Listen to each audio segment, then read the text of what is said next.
study shows a subvariant of Omicron is spreading faster. It could cause more severe disease and could even resist some of the weapons we have to fight it. More on this disturbing report just ahead. We're back with new and concerning findings about the coronavirus today. Researchers say a cousin of sorts to the Omicron variant could spread faster, it could be more severe, and might resist the weapons we have now to fight this virus. CNN senior medical correspondent Elizabeth Cohen joins us now. Elizabeth, tell us about the findings.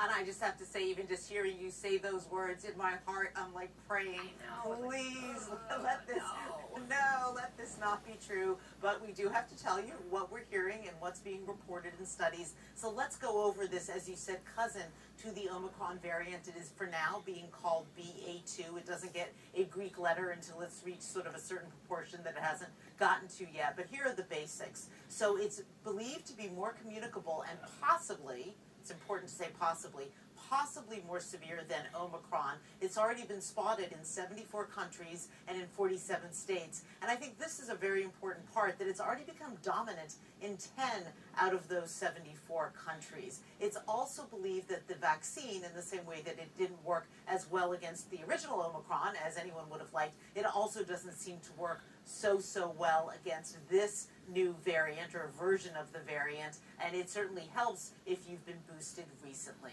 Anna? Okay, we'll keep an eye on that one. And I also want to ask you about something that's happening in California today. We expect the governor to announce that his state is transitioning its COVID response to an endemic phase. What does that look like?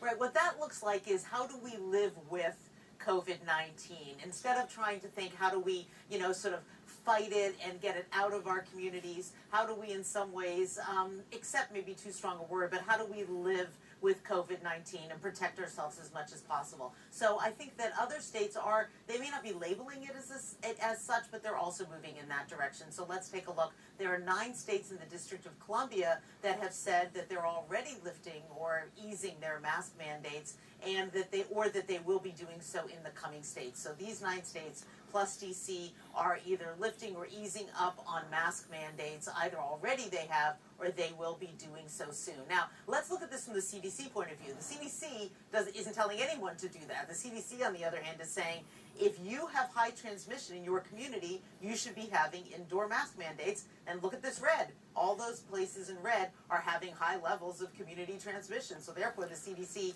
is telling states to do something, and 9 states in DC are saying, no, we don't want to. Here's why they're doing that. One is pandemic fatigue, and also, take a look. Cases are coming way down.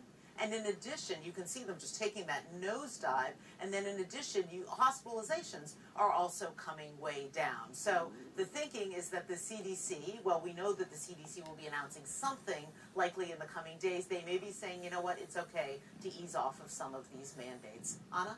I think we're all putting out all the vibes, all the energy possible to keep the trend going in the right direction here. Elizabeth Cohen, thank you very much.